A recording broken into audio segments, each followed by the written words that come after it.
स्टिफनी यानी घुटनों का जाम हो जाना या आपका घुटना मुड़ नहीं रहा है, तो इसके पीछे की वजह क्या है? वह इससे कैसे बचा जा सकता है? यही जानने के लिए आज हम स्वास्थ्य में बात करेंगे डॉक्टर रजत जहांगीर जी से। तो आइए उन सभी सवालों के जवाब जानते हैं जो आपके मन में चल रहे होंगे। घुटना जाम होना क्या है? घुटने के जो नॉर्मल मूवमेंट्स होते हैं वो आमतौर पे घुटना है वो पूरा स्ट्रेट यानी सीधा होता है। कुछ पेशेंट्स में सीधा होने के साथ में हाइपर एक्सटेंशन मतलब थोड़ा सा घुटने के सीधा होने से ज्यादा मूवमेंट जो 0 to 15 डिग्री तक हो सकते हैं वो होते हैं। आमतौर पे ये 0 तक या न्यूट्रल तक रहता है और इसके बाद में जो मूवमेंट है फर्दर वो अप्रोक्सीमेटली 150 डिग्री तक रहता है। मतलब अगर आप उल्टे लेटते हैं तो आप अपने एड़ी को अपने बटक्स तक टच कर सकते हैं। तो ये 150 डिग्री तक का मूवमेंट नॉर्मली रहता है। अगर इस मूवमेंट में कहीं भी कमी रहती है तो उसको स्टिफनी कहते हैं। स्टिफनी कितने प्रकार की हो सकती है? स्टिफनी नॉर्मली हमारे पास में 3 तरीके से प्रेजेंट हो सकता है। फर्स्ट जो टाइप है वो है फिक्स फ्लेक्शन डिफॉर्मिटी, मतलब आपका घुटना है वो पूरा सीधा नहीं होता है लेकिन जिस एंड तक सीधा होता है उससे फर्दर वो घुटना मुड़ सकता है। दूसरा जो टाइप होता है वो है कि आपका घुटना है वो सीधा तो होता है लेकिन मुड़ता नहीं है। और जो तीसरा टाइप होता है उसमें घुटना आपका एक जगह पे अटक जाता है, ना तो वो पूरा सीधा हो पाता है ना ही उस जगह से वो मुड़ पाता है। तो इसमें जो सबसे टिपिकल प्रेजेंटेशन है वो तीसरे टाइप का है जिसमें घुटना एक पर्टिकुलर डिग्री पे अटक जाता है और उससे ना ही पूरा सीधा होता है ना ही मुड़ता है। तो ये पेशेंट्स है वो सबसे डिफिकल्ट टू ट्रीट होते हैं। किन किन कारणों से घुटना जाम हो सकता है? उसमें सबसे पहले तो आता है कोई भी चोट। तो घुटनों में आपको कोई इंजरी हुई है जैसे कोई लिगामेंट इंजरी या फिर कोई मेनिस्कस की चोट या कार्टिलेज की चोट, तो घुटने में जो लिगामेंट्स हैं वो घुटने को स्टेबल रखते हैं। जो मेनिस्कस है वो कार्टिलेज है वो घुटने के जो नॉर्मल मूवमेंट्स है उनको बनाए रखते हैं। अगर इनमें कहीं भी चोट लगती है उसके बाद में घुटने में ब्लीडिंग होती है तो ये ब्लीडिंग है वो जो जॉइंट का स्पेस है वहां पे इकट्ठी हो जाती है। और अगर आप इसको बहुत लंबे समय तक इमोबिलाइज रखते हैं जैसे किसी ब्रेस में या फिर किसी प्लास्टर में, आमतौर पे जैसे आप विलेज में किसी नी इंजरी को दिखाते हैं तो वो इसमें प्लास्टर लगा देते हैं। तो ये प्लास्टर लगाने के बाद में भी इसमें जकड़न हो सकती है। आमतौर पे ये इंजरी के कारण से होती है, जो ब्लीडिंग इसमें होती है, मूवमेंट रिस्ट्रिक्ट होते हैं, पेन की वजह से अगर आप मूवमेंट नहीं हो पाते हैं तो इस वजह से जो घुटना है वो जाम हो सकता है। इंजरी की वजह से घुटना जाम ना हो इसके लिए क्या करें? तो सबसे इंपॉर्टेंट चीज तो इसमें रहती है टाइमिंग। टाइमिंग जो घुटने की एक्सरसाइज स्टार्ट करने की है वो बहुत इंपॉर्टेंट है। जैसे आपको कोई नी इंजरी होती है तो सबसे पहली सलाह तो ये है कि आप किसी नी इंजरी के एक्सपर्ट को दिखाएं जिससे वो एक प्रॉपर प्लानिंग प्रोटोकॉल बना सके कि आपको इतने समय तक आपके घुटने को है वो इमोबिलाइज रखना है। या तो वो ब्रेस हो सकता है, कुछ केसेस में प्लास्टर भी हो सकता है, लेकिन उसकी जो टाइमिंग है वो बहुत ही महत्वपूर्ण है। सही समय पे जितने समय तक एडुकेटली उसको इमोबिलाइज रखना है उतने तक रखेंगे तो घुटना जाम होने के चांसेस बहुत ही कम रहते हैं। आपको बताया जाए कि आपको इतने समय के बाद में एक्सरसाइजेस स्टार्ट करनी है तो उस समय पे अगर आपकी एक्सरसाइज स्टार्ट हो जाती है तो वो अगर सुपरवाइज फिजियोथेरेपी आप किसी फिजियोथेरेपिस्ट के अंडर में करते हैं और अपने डॉक्टर के बताए प्रोटोकॉल को फॉलो करते हैं तो आमतौर पे आप घुटने के जाम होने की समस्या से बच सकते हैं। कौन कौन सी एक्सरसाइज इसमें की जा सकती है? सबसे पहले तो बड़ी इंपॉर्टेंट चीज है वो है एक्टिव एक्सरसाइजेस, मतलब आप अपने मसल्स की पावर यूज करके घुटने को बेंड करने की कोशिश करते हैं। सेकेंड एक्सरसाइज होती है एक्टिव असिस्टेड एक्सरसाइजेस, मतलब आप अपना मसल्स का पावर का यूज करते हैं लेकिन हल्का सा असिस्टेंस है वो आपको फिजियोथेरेपिस्ट या किसी अन्य पर्सन की मदद से मिलती है। थर्ड टाइप ऑफ एक्सरसाइज आती है पैसिव एक्सरसाइजेस। तो कुछ मशीन्स है जैसे कि कंटिन्यूअस पैसिव मोबिलाइजेशन जिसको सीपीएम मशीन कहते हैं, उसकी भी मदद ली जा सकती है। लेकिन अगर आप सेल्फ मोटिवेशन से एक्टिव एक्सरसाइज करते हैं तो ना ही पैसिव एक्सरसाइज की जरूरत पड़ेगी ना ही सीपीएम मशीन की जरूरत पड़ेगी। तो सेल्फ मोटिवेटेड एक्टिव एक्सरसाइजेस अगर आप करते हैं तो ना ही कोई आपको पेन होगा और ना ही आपको पैसिव या असिस्टेंस या सीपीएम मशीन की जरूरत पड़ेगी।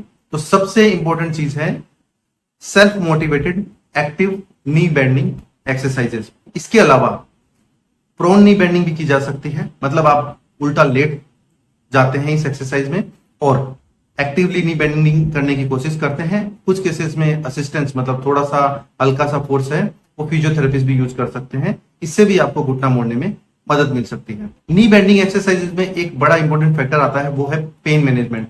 आमतौर पे अगर आप एक्टिव एक्सरसाइज करते हैं तो पेन की ज्यादा फीलिंग आपको नहीं होती है नॉर्मल नी सर्जरीज वगैरह में, लेकिन अगर आपको पेन की ज्यादा फीलिंग होती है तो सबसे इंपॉर्टेंट चीज है आइस कंप्रेशन। तो आप इसमें एक्सरसाइज के बाद में बर्फ का सेक कर सकते हैं 10 से 15 मिनट पूरे घुटने के ऊपर कर सकते हैं, और ये 3-4 बार दिन में आप रिपीट कर सकते हैं। इसके अलावा कुछ पेन किलर मेडिकेशंस भी इसमें यूज किए जा सकते हैं। सर्जरी के बाद स्टिफनी होने के क्या कारण है? सर्जरी के बाद में जो स्टिफनेस होती है वो दो तरीके से हो सकती है।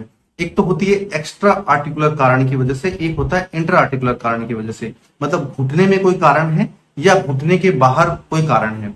तो घुटने के बाहर के जो कॉमन कारण होते हैं उसमें जैसे क्वाड्रिसेप्स मसल में कोई इंजरी है तो भी घुटना आपका जाम हो सकता है। मसल की जो लेंथ है वो शॉर्टनिंग हो गई है तो भी हो सकता है। घुटने के ऊपर में कोई फ्रैक्चर है तो उसकी वजह से हो सकता है।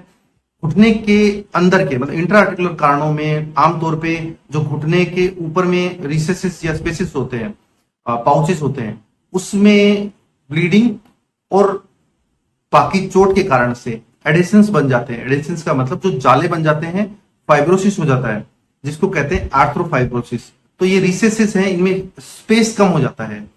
नॉर्मली घुटने के अंदर में मीडियल रिसेस, लेटरल रिसेस और सुप्रापेटल पाउच होते हैं। ये पाउचेस काफी लूज होते हैं और ये जो घुटने के मूवमेंट है उनको अकोमोडेट करने का स्पेस इसमें होता है। लेकिन आर्थ्रोफाइब्रोसिस के बाद में ये जो पाउचेस की जो झिल्ली है वो आपस में चिपक जाती है और इसमें जाले बन जाते हैं, तो वो घुटने के मूवमेंट कंप्लीट नहीं हो पाते हैं। इलाज कैसे होता है? जैसा कि मैंने आपको इस वीडियो में बताया कि सेल्फ मोटिवेटेड एक्टिव एक्सरसाइजेज हैं वो हमेशा ही आपके स्टिफनी को बचाने में कामयाब हो सकती है। लेकिन कुछ केसेस में अगर आपको फिजियोथेरेपी और जो मेडिसिन है उनके माध्यम से रिलीफ नहीं मिल पा रहा है, आपको बहुत पेन, सीवियर पेन है, तो इन केसेस में आर्थ्रोस्कोपिक आर्थ्रोलाइसिस, मतलब घुटने के अंदर जो फाइब्रोसिस हो गया है और जो जाले बन गए हैं उनको दूरबीन के माध्यम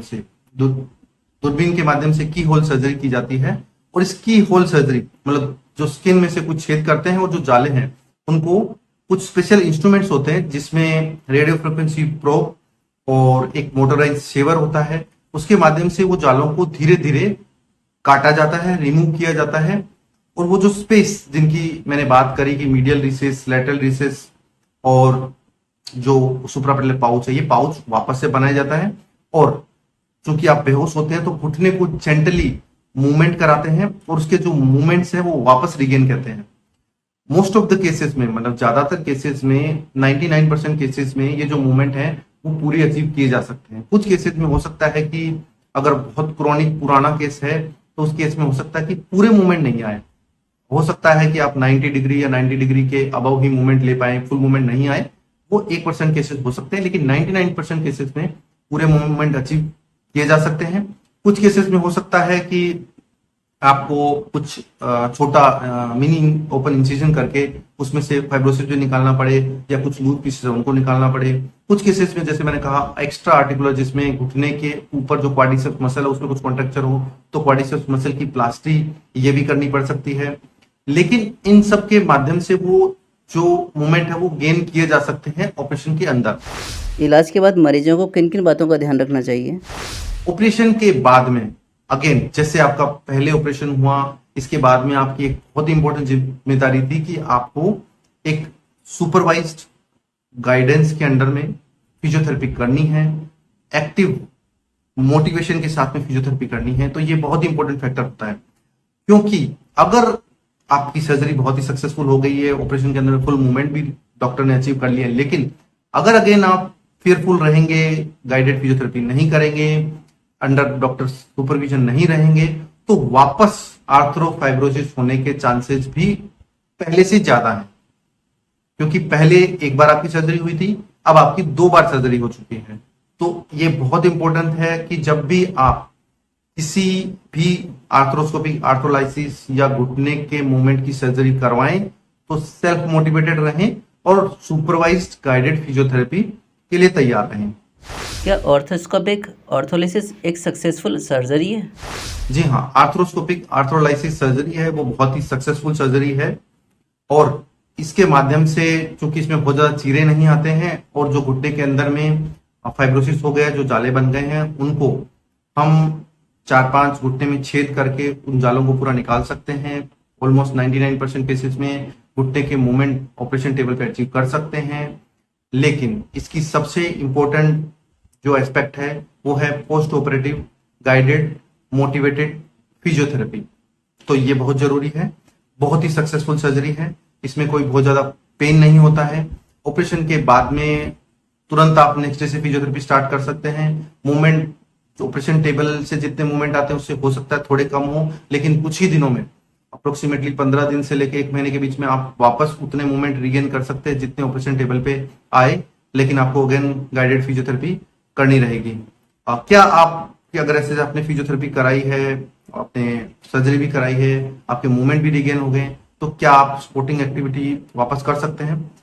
अगर आपके लिगामेंट की सर्जरी सक्सेसफुल है, आपकी कोई फ्रैक्चर की सर्जरी है वो अच्छे से हुई है और घुटने के मूवमेंट अगर वापस आपके आ गए हैं, तो डेफिनेटली आप अगर आपका प्रॉपर रिहेबिलिटेशन जो आपकी इंजरी पे डिपेंड करता है कि कितने महीने चले, हो सकता है वो 6 महीने चले, 9 महीने चले, साल भर चले, जितना भी आपका रिहेबिलिटेशन है उसके बाद डेफिनेटली आप अपनी जो स्पोर्टिंग एक्टिविटी है वो रिज्यूम कर सकते हैं।